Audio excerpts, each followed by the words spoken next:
Hallo julle, hierdie is ons laaste leereenheid. Leereenheid 5 gaan oor die monetêre sektor. Dit is 'n bietjie van 'n uitbreiding van die makro-ekonomiese perspektiewe. Ons fokus spesifiek op die finansiële tussengangers en monetêre beleid in hierdie hoofstuk. So ja, ek hoop julle geniet dit en ek dink dit is 'n interessante en baie praktiese deel van die makro-ekonomie wat mens gereeld iets van sien in die media. So die monetêre sektor of dan nou die finansiële sektor is daardie gedeelte wat mense sou sê inpas daar so in die kringloop. Ons het vroeër gesê daar is surplus en tekort eenhede in die ekonomie en die huishoudings bestee nie al hulle inkomste nie, hulle spaar 'n gedeelte, ook op die besighede spaar 'n gedeelte van hulle inkomste. Dit gaan na die finansiële sektor toe, hulle is surplus eenhede en daardie geld word dan weer uitgeleen. In hierdie eenvoudige voorstelling is dit net 'n uitleen aan die besighede om investerings mee te maak. En dit is dan ook, dit is 'n reële, soos hulle sê, bruto vaste kapitaalvorming tipe investering waarvan ons hier praat. Maar goed, die monetêre sektor, omdat dit 'n vloei van inkomste en besteding is, raak geld en monetêre beleid eintlik al die spelers in die kringloop. So as ons praat van geld, is die handboekomskrywing is om te sê, dit is enigiets wat algemeen aanvaar word as betaling vir goedere en dienste, of die vereffening van skuld. So dit maak nie presies saak hoe hierdie geld lyk nie. As jy bereid is om dit te vat in ruil vir jou arbeid, of in ruil vir 'n produk of 'n diens wat jy lewer, dan sou dit tel as geld. Geld moet aan 'n klomp vereistes voldoen, die funksies van geld, om natuurlik om te voldoen aan daardie definisie. So dit moet 'n ruilmiddel wees. Mense moet dit aanvaar in ruil vir 'n produk of 'n diens of 'n produksiefaktor. Dit moet ook 'n rekeneenheid wees, maar jy moet kan somme maak in geld, dit moet kan optel en aftrek, en dit moet 'n stoor van waarde wees.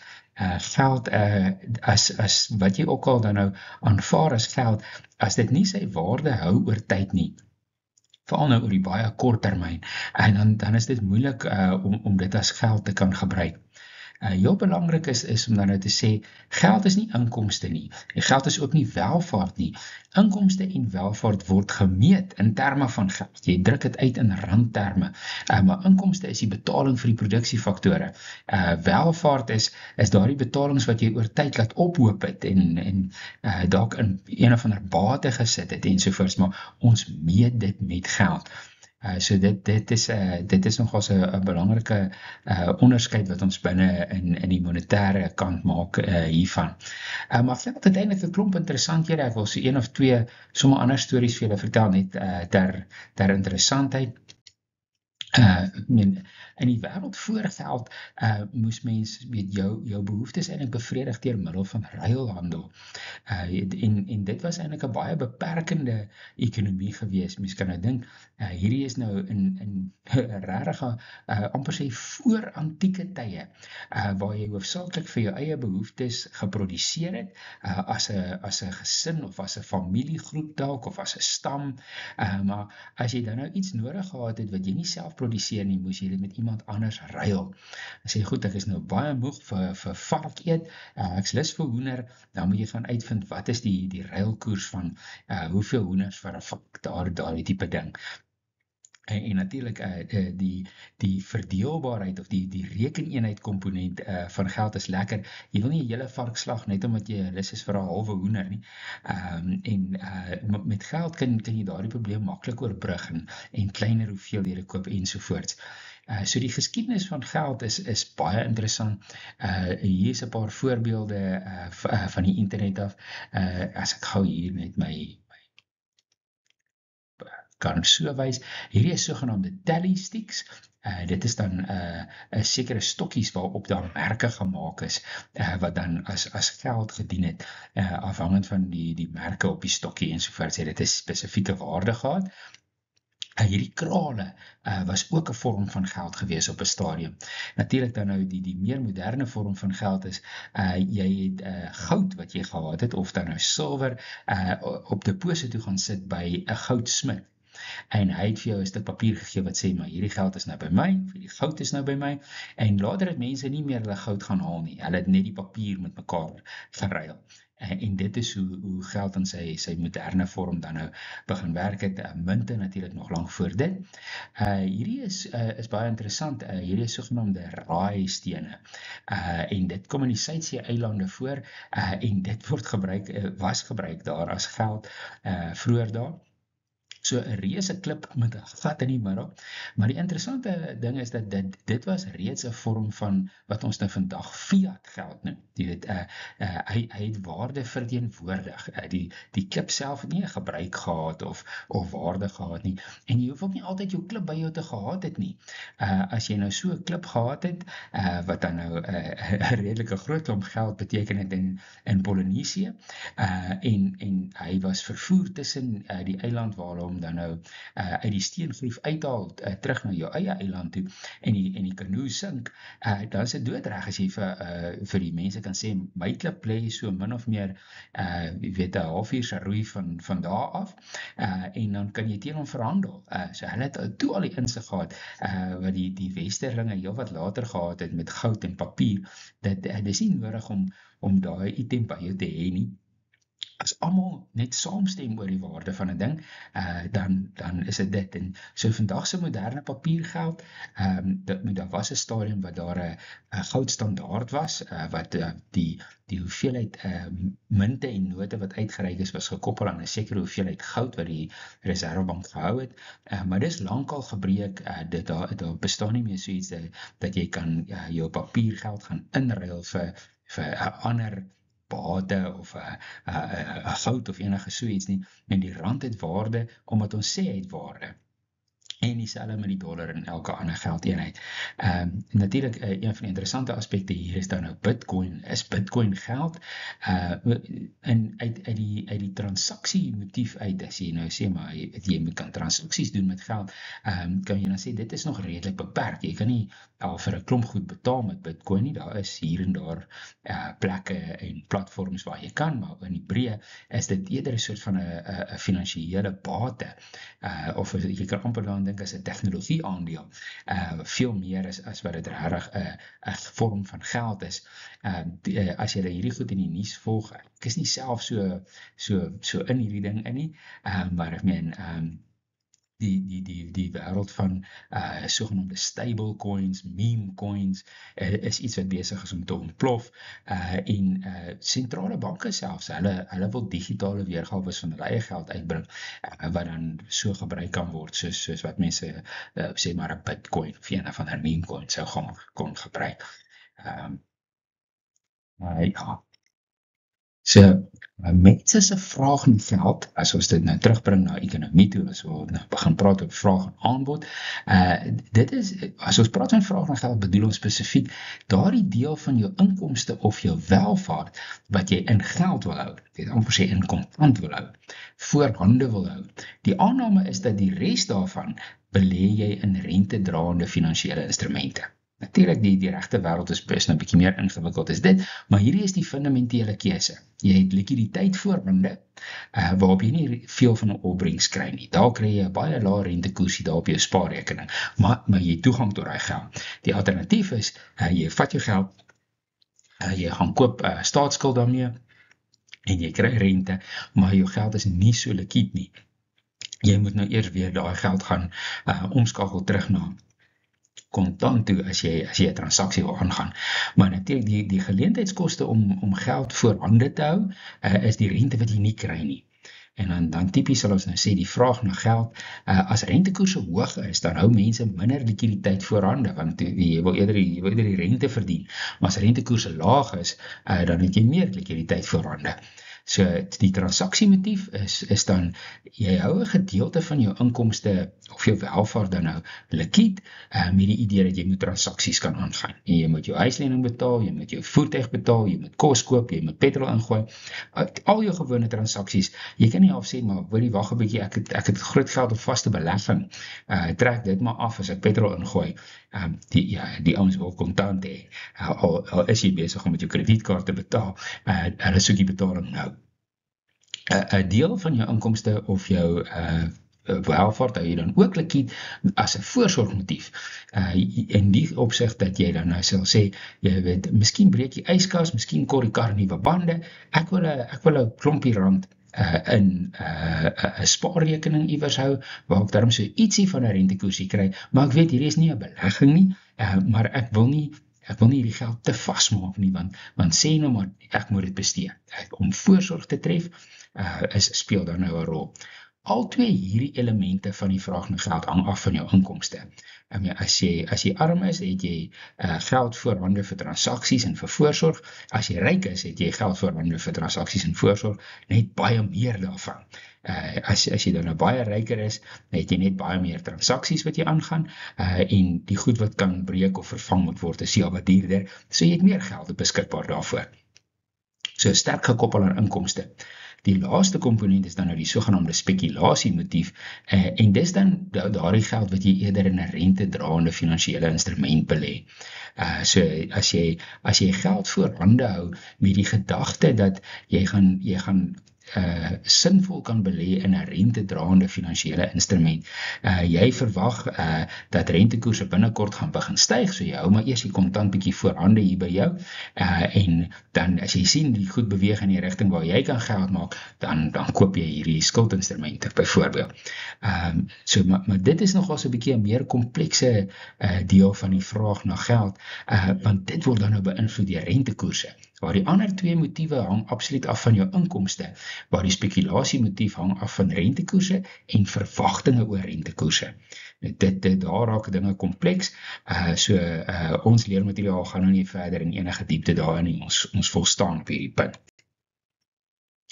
Die aanbod van geld uit 'n baie praktiese munte en note oogpunt bepaal die Reservebank hoeveel munte en note is in omloop. Maar dis 'n baie klein gedeelte van wat mense beskou as die geldvoorraad of die aanbod van geld. Daar's baie meer daarin, en daar's 'n klomp verskillende definisies.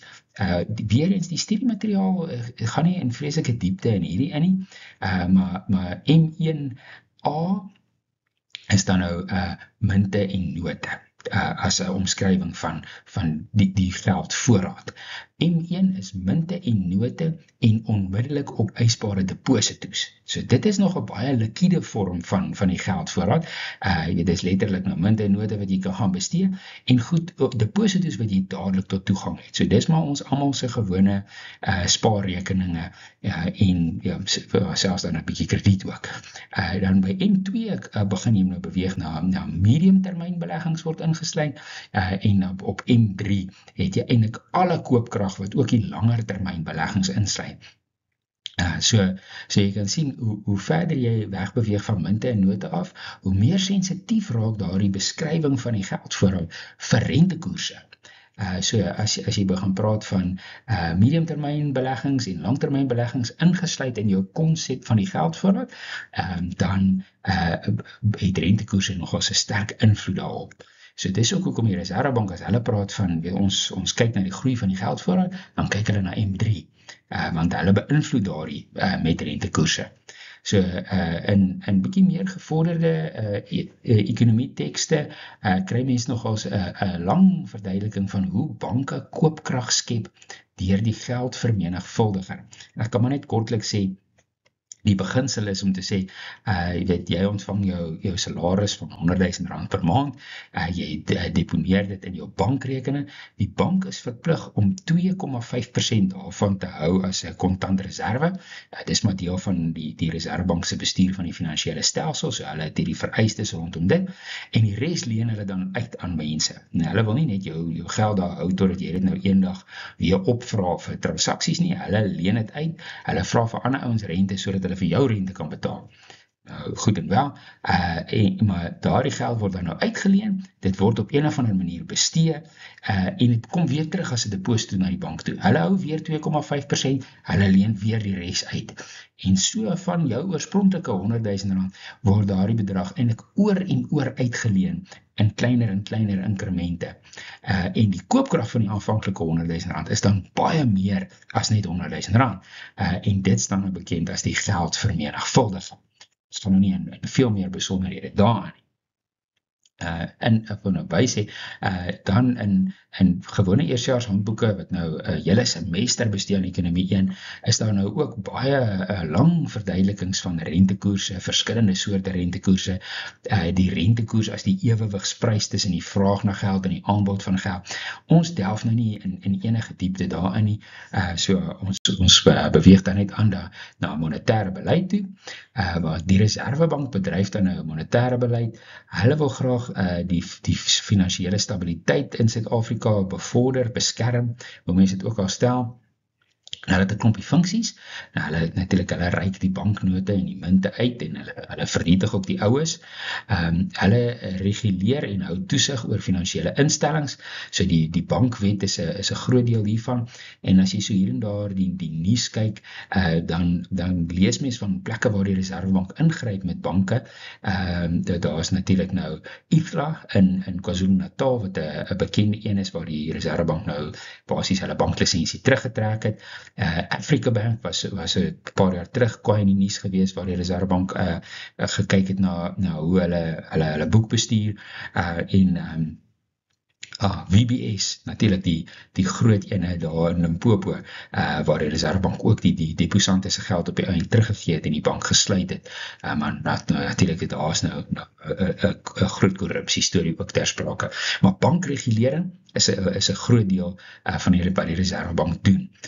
En ons het in Suid-Afrika eintlik relatief min ware bankmislukkings gehad, hoofsaaklik omdat ons goeie regulering het en die Reservebank voortydig inspring as hulle bekommerd raak oor probleme by 'n bank. So daar is, maar daar is histories hier en daar 'n voorbeeld van banke wat onafhanklik het en op 'n manier 'n reddingsboei moes kry. Die Reservebank bestuur ook Suid-Afrika se goud en buitelandse valuta reserves. Spesifiek die valuta reserves was so rukkie terug in die nuus. Met die sogenaamde FRECA, waar die minister van Finansies die winste op daardie reserves geleen het om sy begroting te balanseer. Dit is nou nie hierdie jaar nie, dit was die vorige begroting gewees. Hulle die Reservebank bestuur die nasionale betaalstelsel. Hulle het om die waarheid te sê eintlik nou 'n toenemend groter hand daarin as vroeër.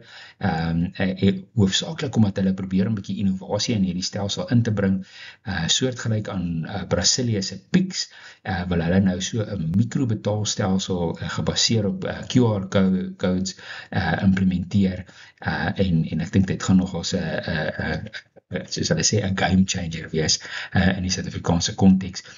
Iets soos PayShap, maar nog groter.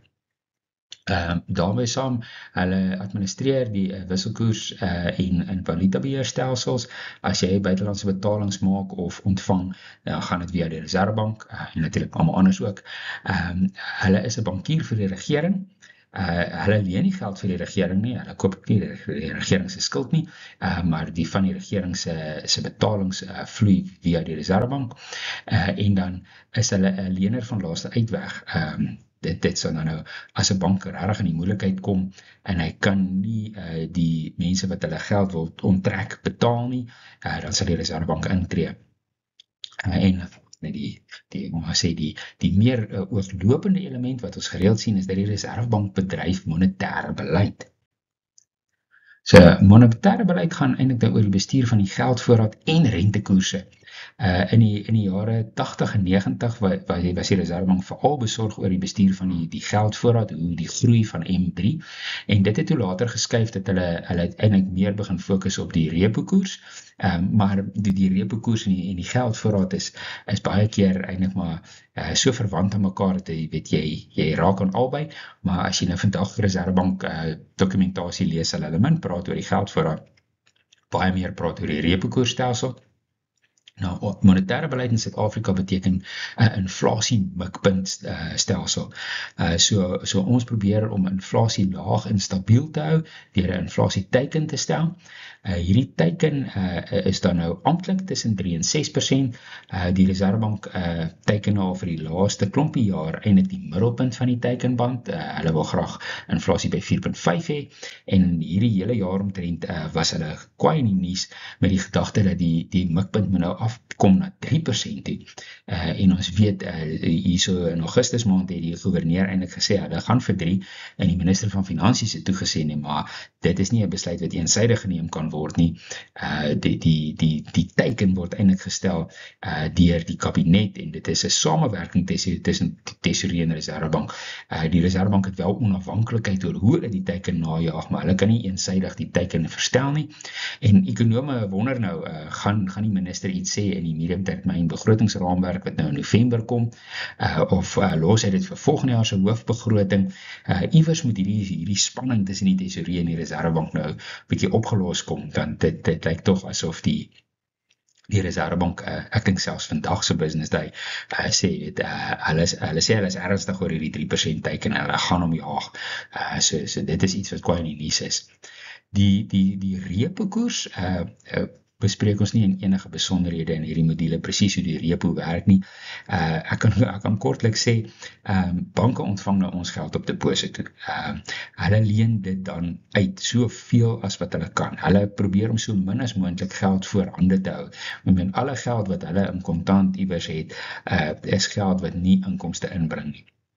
Die gevolg is, hulle uiteindelik die hele tyd is hulle op die grens van, het hulle genoeg geld as mense hulle geld sou wil terug hê. As jy nou gaan en sê, maar hoor, ek trek nou my fortuin om vir my die nuwe Prado te gaan koop, dan kan hulle nie sê, hoor, jammer, jou geld is nou 'n ander ou se huislening, jy sal bietjie moet wag nie. Hulle moet jou geld vir jou kan gee. So op die skaal van die hele bankstelsel, wanneer dit gebeur, gaan leen hulle daardie geld by die Reservebank deur die sogenaamde repo-stelsel.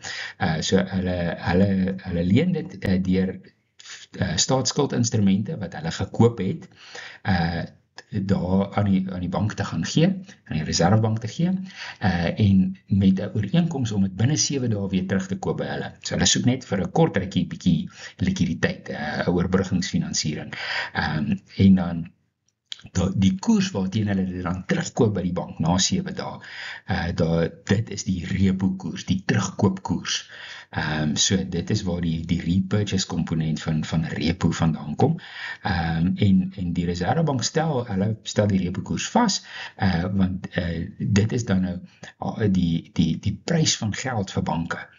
Banke kan by mekaar leen, maar as hulle heeltemal vasbrand, dan gaan leen hulle by die Reservebank, en die Reservebank stel daar die prys van geld vas. Op grond van die repo stel die banke dan die prima koers vas, wat ek en jy sien as ons nou 'n lening aangaan vir 'n voertuig of 'n huis of enige so iets. So die repo koers beïnvloed waarlik nou ons almal. En ons weet die repo-koers nou die laaste jaar of wat, het hulle 'n hele paar keer gesny met 25 basispunte, en almal hou maar so 'n bietjie asem op om te sien wat gaan nou in November maand met die laaste vergadering van die monetêre beleidskomitee gebeur, of hulle dalk nog so een sny vir ons het in hierdie jaar of nie. So, dames en here, ek hoop julle vind hierdie interessant. Ek dink die groot kragte van monetêre beleid is interessant. Die heel laaste komponent is om te praat oor die sake siklus. Nou, as mens oor tyd gaan kyk na die waarde van produksie of die waarde van inkomste, of dan nou die bruto binnelandse produk, kan mens oor tyd gaan teken op 'n grafiek, en dan baie keer is daar 'n siklus, wat ons dan nou weet, daar's opswaai fases wat die ekonomie groei, daar's afswaai fases wat die ekonomie inkrimp, die laagtepunt van so afswaai noem ons 'n trog, die hoogtepunt noem ons 'n piek, en dit is dan nou iets wat bestudeer word, eintlik maar deur almal, nie net ekonome nie, maar ook ouens wat ontledings doen vir finansiële markte stel belang in hierdie, is om te weet wanneer kom daar 'n opswaai, of wanneer is daar 'n afswaai. Dit bepaal jou besigheidsbesluite en jou beleggingsbesluite. So die studie van die sake siklus is maar 'n komponent van die makro-ekonomie. Presies wat die siklus dryf, dit is iets waaroor ekonome nou nog eintlik maar nog van altyd af verskil en nog steeds verskil. Ek dink daar is so rus, ek vergeet nou sy van, hy het gesê dit hang af van kolle op die son. So hy het 'n hele teorie dat kolle op die son beïnvloed die sake siklus. Dan is daar die meer, per se, is dalk maar net so vreemde verduideliking. Die Keynes waarvan ons nou geleer het in die vorige leereenheid oor die rondom die makro-ekonomie, hy het gesê dit hang af van die sogenaamde animal spirits, hoe entrepreneurs voel. Partykeer is hulle optimisties en dan gaan jy in 'n opswaai fase in. Het ander kere is hulle bedruk. Maar dit is af inherent tot die mens, hierdie op- en afswaai.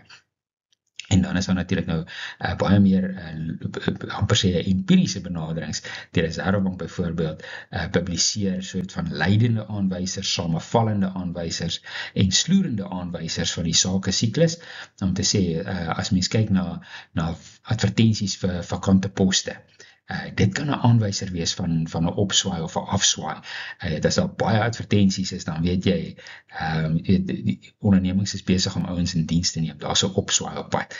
Voertuigverkope is op baie keer 'n teken van 'n opswaai. As mense eers begin nuwe karre koop, dan weet jy, dit gaan nou goed met die ekonomie. Ensovoort. So daar, om hierdie te probeer lees en te probeer voorspel, is 'n nisveld binne die makro. So, altesaam, dames en here, ek hoop julle geniet hierdie laaste leereenheid, en dan, ek hoop ekonomie 1 was